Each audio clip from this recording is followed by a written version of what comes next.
杭州官民恭迎巡按大人。下官杭州縣城方世維率領主簿刁鵬輝、典史成安閣、巡檢黃正邦以及一干官員恭迎大人專駕。乜淨係得你哋幾個啫咩？咁你杭州知縣朱大人呢？朱大人佢有要事在身，未能趕及親自迎接大人你，就已經吩咐下官等迎接大人㗎啦。今次本官係奉朝廷之命，嚟查察你浙江杭州上報朝廷開墾咗800畝良田一事。我諗你哋都係早作預備，盡快帶我睇下嗰800畝良田。朱大人真係好快就嚟㗎啦，就請鄭大人先行換個便服，好等我哋一盡地主之誼啊！有請鄭大人。鄭大人，酒菜咧已經準備好㗎啦，不如你埋席先啦。朱大人公務一了咧，就會即刻趕嚟㗎啦。咁就等埋朱大人先啦。朱大人係杭州知縣地方之首，按理佢係主，我係客，客人又點可以唔等埋主人家？但係唯恐朱大人嚟到咧，會怪責下官哋招待不周啊！睇嚟你哋朱大人都幾大架子啊！竟然要本官喺度等佢，等啦！本官咁遠嚟到，都唔爭在等多嗰一陣。鄭大人，你咁樣咧，我哋真係好難做㗎。朱大人真係嚟緊㗎啦！等，總之等到佢嚟，我哋先至埋席。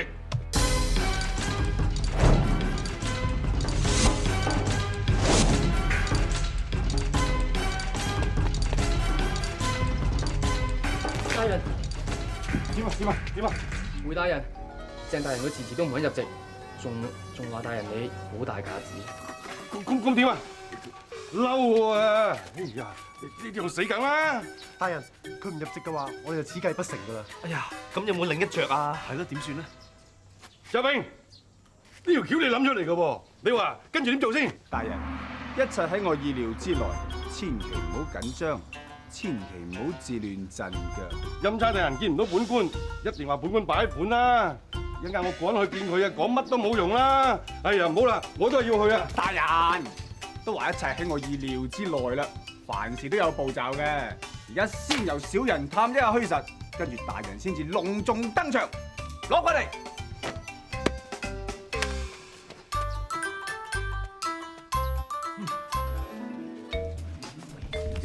點算？鄭大人啊，不如好彩趕得切。草民周炳拜見大人。你係咩人啊？小人係杭州知縣衙門入邊一個小小嘅幕僚，小人奉朱大人之命前嚟覲見大人。朱大人仲吩咐小人一定要代佢同大人你講多幾聲對唔住，因為朱大人有要事在身，暫時未能覲見。有要事？有咩事緊要多過朝廷嘅事？本官今次嚟，乃奉朝廷之命，奉朝廷之命巡查我哋杭州府，上報朝廷，將800畝荒地開墾成為良田一事啊嘛。你知道就好啦。大人，你千祈唔好誤會，我哋知縣大人並非有心怠慢，我哋知縣大人知道鄭大人係擊酒競技嘅高手，我哋大人喺機緣巧合之下，又喺一棵1000年嘅古樹度得到一塊上等嘅木材。於是嗱嗱聲揾附近最出名嘅工匠，精心雕製咗一支擊酒棒，送俾大人。唉，點知個工匠啊慢工出細貨，雖然日趕夜趕，但係都係啱啱先至整好。搞掂之後，朱大人命小人盡快攞嚟，俾巡按大人過目。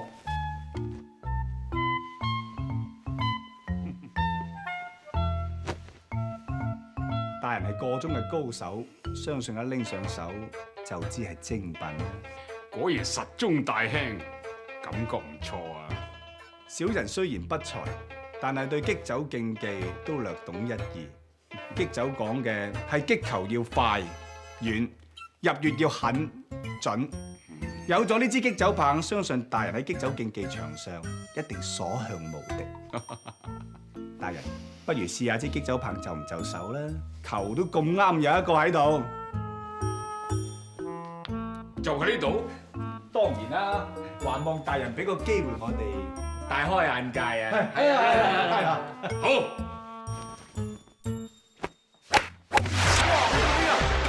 哇！好球技，好球技，可以又遠又準，好球技，真係好係有我心啊！當然當然，咁佢而家咧，稍事梳洗，馬上就到。朱大人仲千叮萬囑叫好好招呼巡按大人。如今大人你唔肯入座，唉，俾朱大人知道一定話我哋招呼不周、辦事不力。哎呀，點算啊？大人不如就先入席，無謂要佢哋難做。好，咁就埋席先啦。起坐，小人先行告辭。哎呀，你哋四個仲企喺度，快啲嚟招呼大人！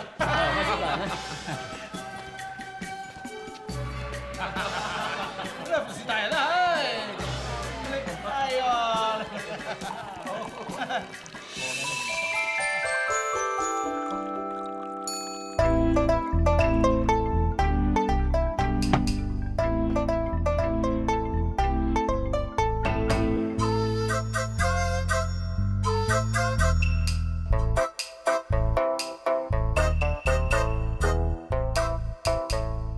大人，一陣記住要一字不漏咁講晒我教你所講嘅説話，仲要七情上面，明解唔明解？得啦。大人，準備好未？1、2、3。朱大人，杭州知縣朱上人參見巡按大人。朱大人，你終於都嚟到啦！巡按大人遠道而嚟，下官本應夾道相迎，只不過因為……唉，剛才你位幕僚都同我解釋得好清楚，本官明白。嚟，朱大人，你嚟遲咗，依份你先飲3杯。冇問題，坐。坐。你哋九孔魚、熊掌、爪子切富貴雞，仲要極品嘅陳年紹興酒。須知道，一味熊掌都已經500兩，九孔魚300兩，仲要魚翅、觀宴做甜品，淨係呢一餐飯都食咗1000兩。你哋知唔知啊？呢啲全部都係民脂民膏，都係老百姓嘅血汗錢嚟嘅。你哋咁樣食法，點樣對得住老百姓，對得住朝廷啊？唉，加多2錢肉緊先得噶嘛！朱門酒肉臭，朱門酒肉臭，老友凍死骨。你哋要大魚大肉咁食，你哋要自己衰冇問題。須知道鄭大人佢為官清廉，生活樸素。你話今日呢餐飯傳咗出去，俾人知道鄭大人同你哋同台食飯，破壞咗鄭大人嘅官聲，你哋擔當得起咩？仲有啊，你睇下，每人身邊都一個，簡直係放浪形骸。你話呢件事傳入朝廷，俾吏部、俾御史大人知道，喺皇上面差我哋一本，我哋都會官職不保啊！哼，呢件事我唔會怎算嘅。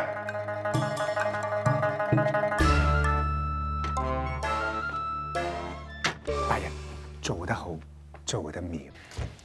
唉，點啊？回大人，鄭大人翻到驛館之後就一直冇出過聲，冇更衣之後就休息。哎呀，唔好笑得咁開心住。我哋頭先咁樣搞法，會唔會搞得過分咗啲啊？計我話咧，乾脆俾錢佢咪算啦。你話啦，好似頭先我咁樣鬧佢喎，一旦激嬲佢，件事可大可小噶嘛。大人一啲都唔過分，我左度右度，單係送禮，如果佢唔收咁點算咧？而家可以先錯個鋭氣，俾個下馬威佢，佔咗上風啦，點都會記我哋幾分啦。到時食住佢，想同佢講數都易啲啊嘛。好啊，周炳，你終於都獻翻條好橋啦！啊，估唔到養佢咁耐，乜嘢都冇做過，養兵千日，用在一朝喎。周炳只係一隻小小嘅馬前卒，最緊要都係大人剛才七情上面。如果唔係鄭大人，點會咁易中計啊？啊！你唔講又知我。頭先大人你嗰個正義凜然嘅樣啊，真係嚇到我汗都飆埋啊！唉，好啦，大家都忙咗一日啦，我命人喺後堂準備咗宵夜，大家食咗先翻去休息啦。大人啊，我都係唔食啦。唔係嘛，周炳，大人叫你去食你都唔食。唔係，我諗住早啲翻屋企就寢。你知啦，聽日見鄭大人一事，不容有失啊！哎呀！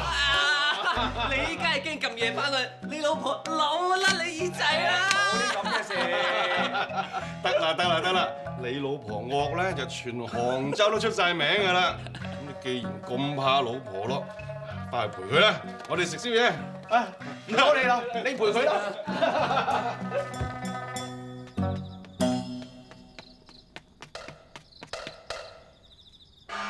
三更死啦！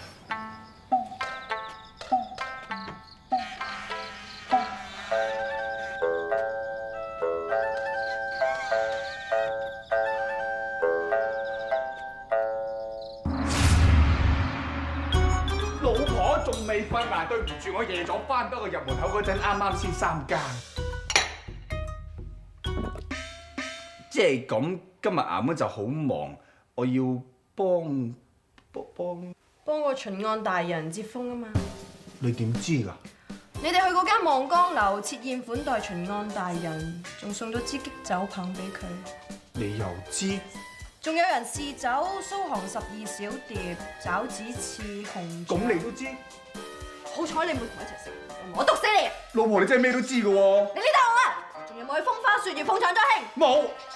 你俾我知道你黐埋啲女人洞，毒死我！同我坐低，唔准喐啊！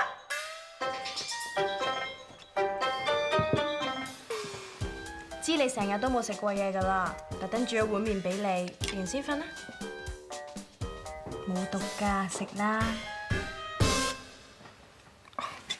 多謝老婆。老婆，你做得真係好。你唔係好驚我嘅咩？係。唔係？你對我咁好，我尊重你啫。尊重係點同驚呢？使唔使斟壺茶俾你添啊？唔使咯，聽日又要事要辦，飲咗茶驚瞓唔着。老婆啊，都係唔食啦，早啲休息啦。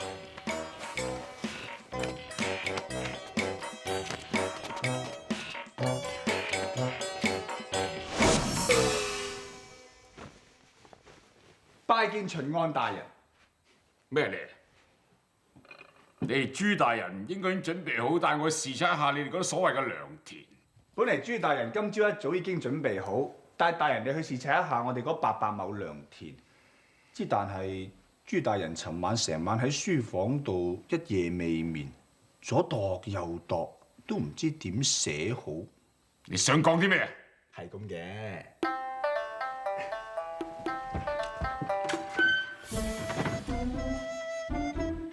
尋晚望江樓發生嘅事，我相信大人你都好清楚。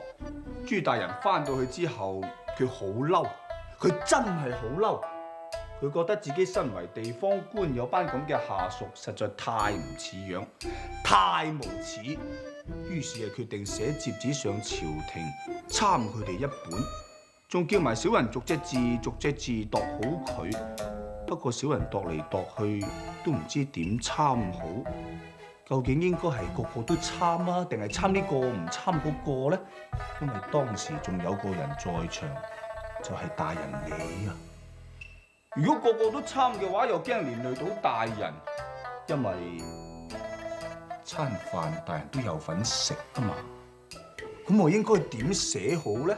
寫唔寫你個名落去咧？定係寫呢個唔寫嗰個咧？唉，我真係唔識寫啦，所以諗住嚟呢度請教下大人。我應該點寫啊？方士，你感覺咩事？我明啦，你哋分明就係裝個局出嚟，想擺本官上台。本官中環官場咁多年，你以為本官會怕咗你哋？睇嚟你哋嗰800畝嘅所有良田，應該係報大數，以為可以向朝廷領功。冇，邊有報大數咧？冇你哋會出啲咁嘅方法？都話冇啦。如果大人係唔相信嘅，不如等小人帶大人你去視察一下。有冇搞錯？800畝良田，你根本一片荒地。哼！果然冇俾我估錯，你哋虛報正職，瞞騙朝廷，欺君犯上。你翻去話俾你朱大人聽，我就參佢一本。呢度根本咩都冇。有噶，大人真係冇呃你噶，真係有種嘢噶，你睇下。嚟，真係有棵豆喺度喎！嚇，大人請稍移玉步，嗰邊仲有。價值5丈只有棵豆，咁都得？咁真係有種豆啊嘛！我哋朱大人又真係心急咗少少嘅，咁快就上報朝廷話有良田800畝，之但係都係時間嘅問題啫。豆啊真係有種啊，不過未長大。大人，你試下瞌埋對眼，幻想一下，幻想下1年之後啲豆長大晒啦，你漫山遍野都係豆啦。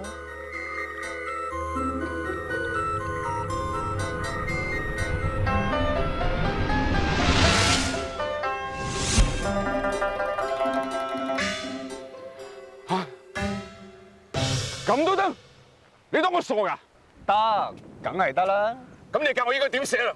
如實咁寫，800畝良田種滿晒豆，冇多冇少。我唔識得寫。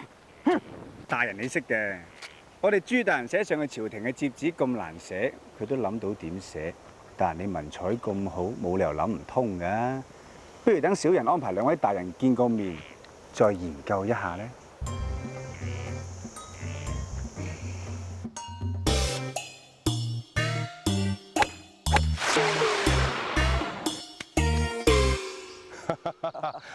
蘇文鄭大人求技出眾，果然係個中高手嚇。都係朱大人你送呢支棘酒棒好啫，真係隨心所欲，得心應手啊！鄭大人，你視察完我哋良田800畝，唔知匯報朝廷嘅文書已經諗到點寫未咧？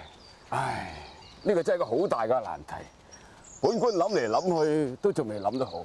鄭大人，你見多識廣，兼且博覽群書，文思敏捷，冇理由諗唔到嘅喎。本官平時俗務纏身，冇咩時間睇書，而且近年可能年紀大咗，文思總係有所阻塞。咁啊，下官最近重讀《論語》，發覺聖人所講嘅字字珠璣，我每重讀一次咧，你直情獲益良多，簡直豁然開朗。不如咁咧，我送本俾大人你咧。人嚟，大人，鄭大人，請細心品閱。多謝多謝多謝。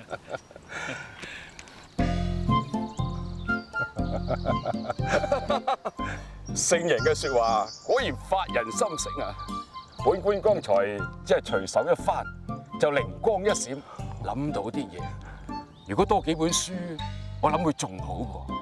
咁樣啊，朱大人，唔係連幾本書都咁吝嗇係嘛？多就冇啦，不如咁啊，送多本孟子俾大人你哋。好，有《論語》，有孟子，本官即時茅塞頓開，我知點寫㗎啦。咁就最好啦！今次真係功德無量啊！廖鵬輝，係，仲唔快啲幫鄭大人揸住球棒？係大人。啊，我就即管係咁報上去。不過你哋既然多咗800畝良田，咁明年納糧之期一到，你哋就要按比例納翻多啲皇糧㗎咯噃。係，冇問題冇問題，我哋一定會想辦法嘅。一定。杭州呢個地方真係唔錯，就係連啲人都特別令人印象深刻。大人，你嘅意思係？就好似你哋幫我接風嗰晚，嗰個幫我斟酒、身穿湖水綠衣衫嘅小婢，個相貌真係唔錯㗎。湖水綠衣衫，終於你同我搞掂佢，10萬兩已經潑咗出去，跟住嗰10萬兩亦都冇辦法唔俾，我足足唔使20萬兩啊！總之而家唔可以為一個女人而功虧一簣嘅。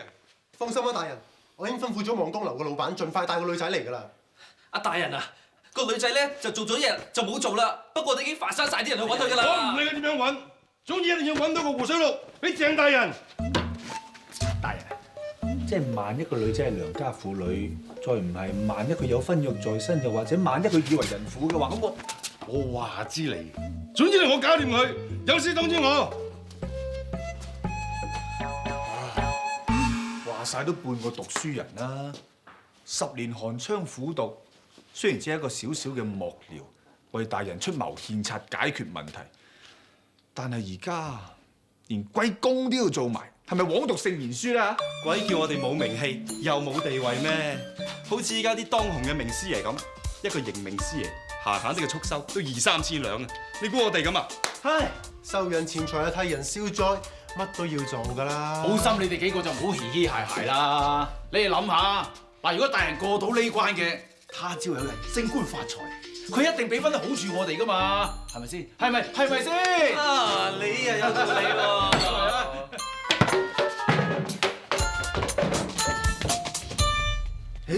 嗰個刁大人都唔化嘅，少少嘢都睇唔過眼，遲早落去啊，佢連官都冇得做㗎啦。如果佢唔係咁啊，點會搞到依家都咁霉啊？啟稟大人，望江樓老闆求見。哦，老闆，少人見過大人，揾到未啊？跑成叫終於揾到，邊得㗎？嗰個着湖水綠衣衫嘅姑娘咧，就喺出邊等候。你睇下係咪佢啊？咦，真係好靚喎！相貌娟好，唔怪得程大人朝思暮想啦。嗰個鹹蟲真係識食啊！喂，到我睇。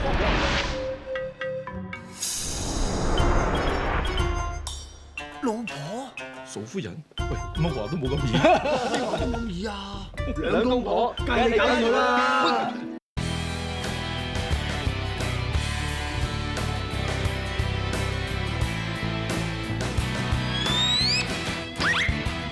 老婆啊，你尋晚係咪去過望江樓幫人斟過酒，招呼個巡按大人啊？係啊，你去嗰度做乜嘢啊？梗係睇實你啦，睇下你有冇作反，睇下你有冇拈花惹草，同埋做啲對我唔住嘅事。我俾你激死啦！咩激死啊？冇嘢啦！冇嘢，實有嘢啊！唔好講字唔講字啦，有咩快啲講啊！尋日啊，係咪有人摸你隻滑滑嘅手仔啊？唔係嗰個鹹濕官咯。個鹹濕官睇中你，要你今晚陪佢啊！你話死唔死？你做咩打我？鬼叫你識埋啲鹹濕官啊！抵打，賤格！大人幾經辛苦，終於俾我揾到嗰個穿湖水綠衣服嘅。係，保證大人必定滿意。飲杯先啦。真係辛苦你哋咯。唔辛苦，大人飲多杯啦，大人。飲。好。大人，人嚟咗啦！唔係啊嘛，我見到嗰個唔係咁醜樣嘅喎。得，大人，唔係佢唔緊要，我已經揾晒所有侍婢嚟，保證梗有一個啱大人心意。飲多杯，嚇得我。好快嚟啦，飲多杯嚇。再飲多杯啊，大人。好。大人，第二位姑娘又嚟咗啦。大人再飲多杯啦。係。大人飲醉啲，姑娘都靚啲。係。有意思。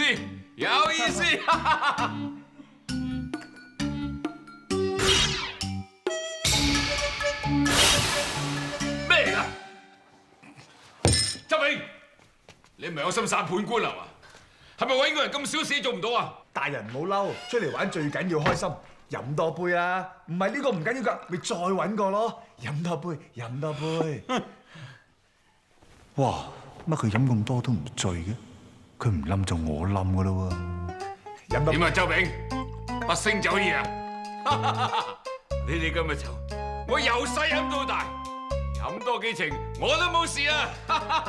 大人厲害。飲多杯啊，大人。係佢啊！你點會喺度㗎？你哋專程揾我嚟㗎嘛？小女子當然要陪大人飲翻杯。好啊！大人飲酒啦。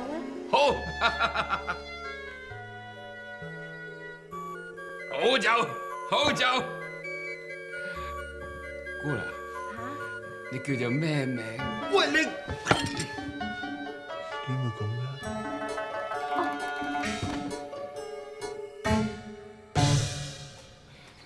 又話灌醉人哋啊，自己暈低先嘅，真係。你估我想嘅咩？份工好難做㗎。阿師傅又話我咧冇份工做得長，好辛苦㗎嘛，違背良心嘅嘢點做喎？報應啊！個鹹蟲睇中我老婆啊，佢亂嚟我同佢死過啊！不過老婆又衰嘅，成日都鬧我。我呢世人最錯係嘈咗佢，又唔識讀聖賢書，又唔識三從四德，又唔識揸針劏雞，又冇力，除咗鬧我乜都唔識。不過咧，我老婆對我好好㗎，老婆冇去搞女人啊，係都係被逼㗎咋。老婆，我愛你啊！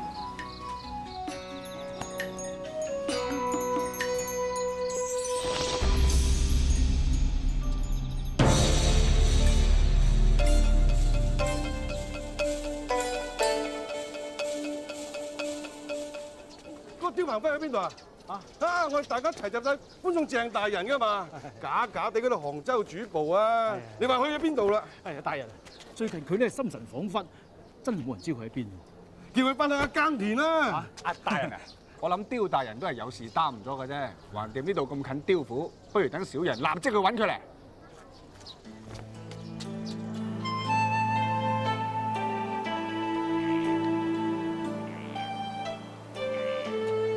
刁大人，哎呀，你真係喺度啊？唔係阿嫂夫人講咧，我都唔知你喺度啊。係咧，正話我哋送別阿秦安，阿大人見唔到你，好唔高興。點算？點算啊？刁大人，咩點算？睇你今年又會有大旱，你見啲老百姓點樣監帶俾個皇娘出嚟？刁大人，你冇事嘛？你呢班幕僚毀開蒼生，簡直禽獸不如，必有惡報。刁大人，你做乜鬧我咧？我點知鬧你？我仲要打你添啊！喂，你知唔知道大旱失手會點啊？啲百姓已經納糧納得好辛苦，你哋順口雌黃話多咗800畝良田。你知唔知道800畝良田要納多幾多糧？足足要多咗2萬石啊！啲百姓已經老巷揸唔出油嚟，你叫佢哋到時點樣死啲糧出嚟納稅？阿刁大人啊，關我咩事咧？我幫咗朱大人都只係得嗰幾個月，仲有啊，上次報大數話有良田800畝嗰份公文又唔係我寫嘅。我都係受人錢財，替人消災啫。總之就係你哋呢一班乜幕僚，唔係，你哋根本就冇資格叫幕僚。你哋呢班蠶種師，當埋啲蠶種嘢嚟危害百姓。你哋今次以為送走咗個秦安大人就可以了結呢件事啦嘛？最後點啊？最後咪害死我哋呢度嘅老百姓咯！嗰班做官嘅係元兇，你就係幫兇。元兇有罪，幫兇都有罪啊！刁大人，唔好咁勞氣，唔好咁勞氣。你哋一個二個為咗邀功，為咗揚名立萬，為咗嗰幾個臭錢嘅俸祿就埋沒良心，我打死你話！阿刁大人，你喘晒唔好喐手啦！刁大人，唔好再打死你！刁大人。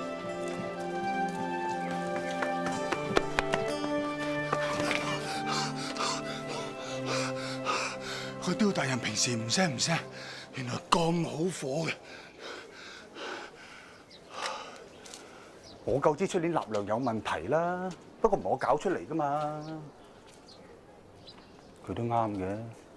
如果秦安大人真係想報我哋有良田800畝，啲老百姓出年咪慘。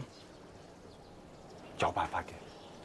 刁大人，刁大人，我係周炳啊！刁大人，刁大人，刁大人，刁大人，刁大人，你唔好嚇我啊！你做乜咁傻啊？刁大人，飲啖水先。刁大人，忍住，死啊！你死啊！點啊？冇事啊？啊！總夫人，救命啊！總夫人，有冇人啊？總夫人，救命啊！救命啊！你唔使叫啦。我使開晒，刁大人啊！你何苦要懸梁自盡咧？你救我做乜嘢啊？你我唔死，將來總難做人啊！點會咧？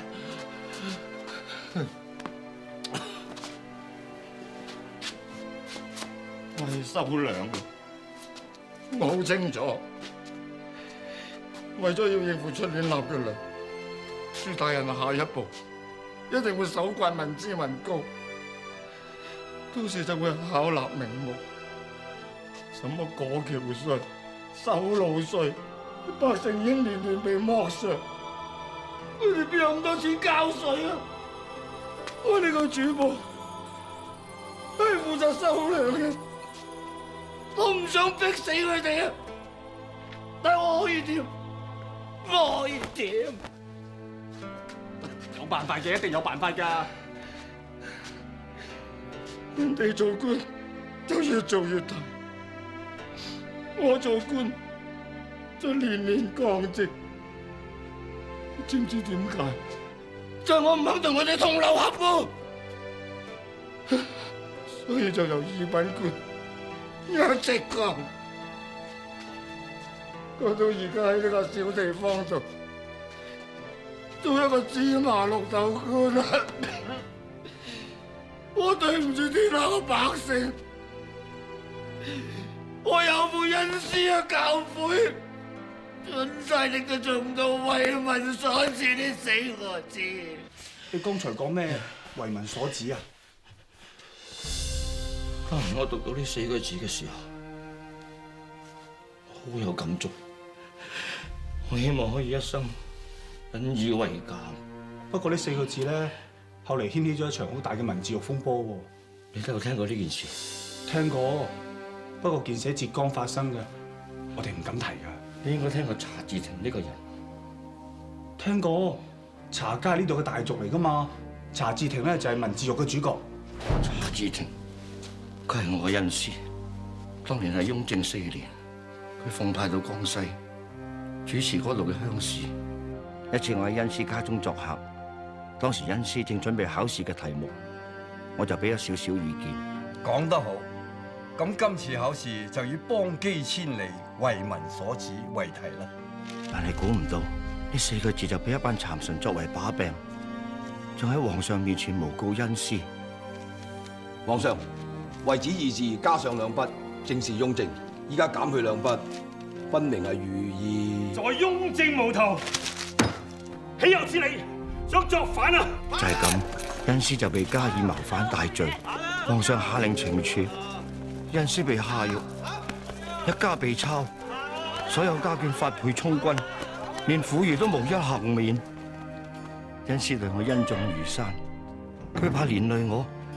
一直都冇供出我有份參與出試題一事，所以呢件事雖然牽連甚廣，但我都可以幸免。後來我用咗好多方法，終於入到大牢見到恩師。當時佢已經重病在身。唔會啊，皇上唔係一個咁唔通情理嘅人，呢件事一定有內情。過咗幾日，恩師就病死獄中。而皇上亦都遷怒於浙江嘅士人，指佢哋風俗惡薄，一怒之下廢除浙江嘅會試同鄉試，令到浙江嘅讀書人唔可以再考取功名，再無正統嘅出路。當年因為呢一場文字獄而死嘅人不計其數，雖然我冇受到牽連，但我性格就係咁，從來都恃住嗰班貪官為伍，所以官職就一年比一年低。咁咪係咯，當年咁大風浪都冇事啦，今日何必尋死呢？你話俾我知，嗰800畝良田嘅事點解決啊？少爺少奶，食飯啊！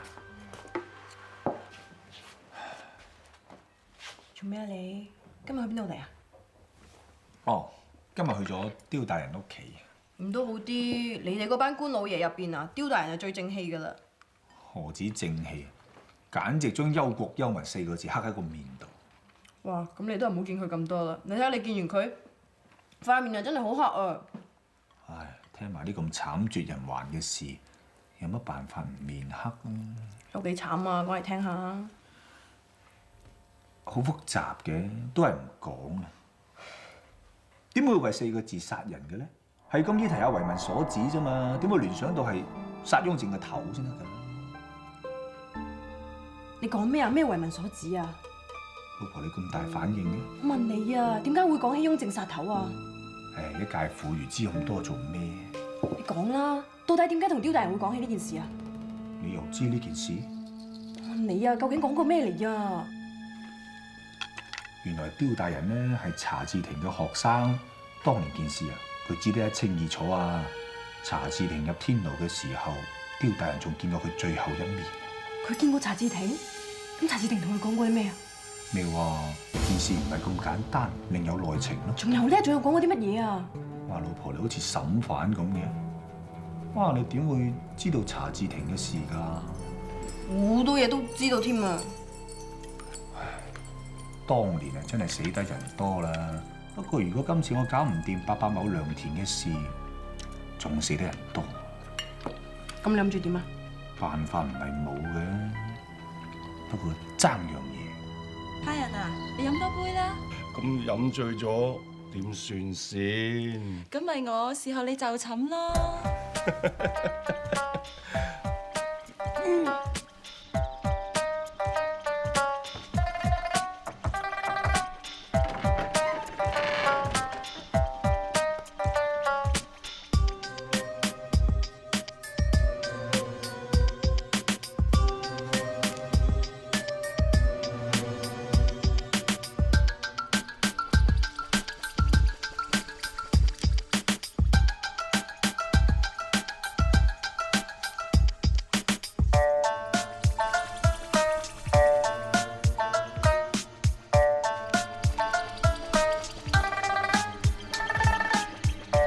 呢封係緊急公文，你快馬送上京師。係，大人。周先生，點啊，刁大？已經照你所講，叫人盡快送上去京師。掂啊！其實嗰封係咩公文嚟嘅？救唔救到啲老百姓就睇佢。就憑一封信？刁大人，老老實實啦，你而家貶下貶到8品，再貶係9品，整多嘢冇品咯喎！一係唔入流，一係冇官做，你驚唔驚先？我都已經降咗咁多級，仲有咩好驚？只要老百姓有啖安樂茶飯食，我啲冇做唔做官，入唔入流又有咩所謂？刁大人一句説話，我周炳敬佩萬分。總之你信我，一定掂。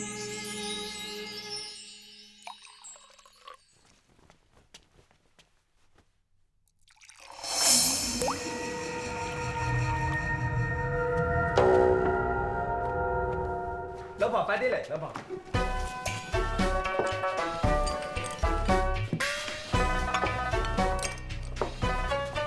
少爺少奶萬用。老公啊，你今日心情咁好，我敬你一杯。老婆，2隻雞髀，1人1隻。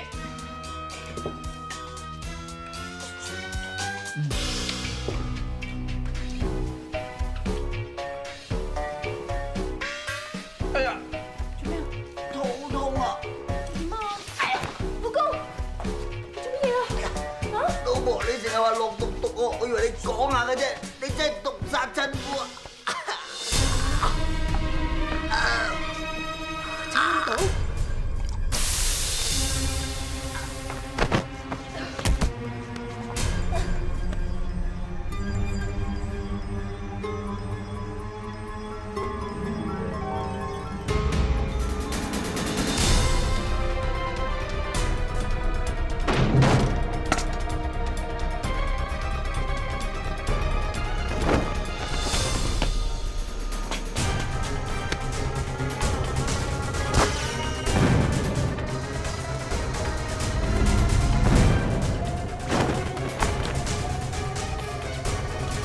小韓參見額圖總管。小韓，你嚟咗稔乾住8年，呢8年嚟我一直訓練你，而家終於有一個重要嘅任務交俾你做。由今日起，你要做另外一個人，叫趙玉卿，去浙江嫁俾一個名為周炳嘅人為妻，之後要人亦監視佢。其實呢條線我哋已經跟咗好多年，但係一直都冇結果。到底要查啲乜嘢咧？當年行刺雍正而家秘密。你冇必要完成任務，喺佢身上查出當年幕後主謀帶頭大哥嘅身份。係總管。以後我哋就以青煙為記，見到青煙就喺度見面。有卿追明。有冇搞錯啊？呢個使唔使咁大力啊？你有冇搞錯仲真啊？我同你成親暗殺官員咋？你晚晚出去玩到咁夜？我邊有去玩喎？成身胭脂水粉味啊！仲話冇去玩？你去邊嚟啊？我逢場作興啫嘛。逢場作興即係玩咯。我為公事咋？袁老爺咧叫我哋成班幕僚去做陪客，咁我唔想噶嘛。你又再去玩啊？信我毒死你啦！好啦喎，唔好以為你惡就得喎。我唔得啊嘛，咁我打你！我走啊！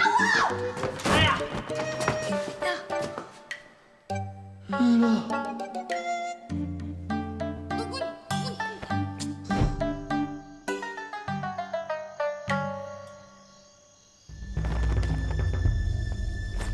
周夫人，別來無恙啊嘛。解藥咧？愛上戲，人隨着你，如像影不管那場地，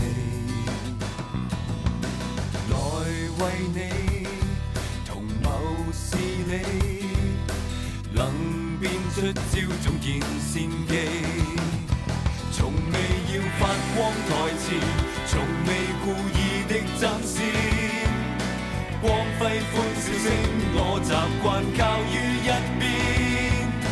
情在變，甘心飾演你與我角色之間轉變，真心分兩邊，背後細節1000篇。藏在眼底居心可見。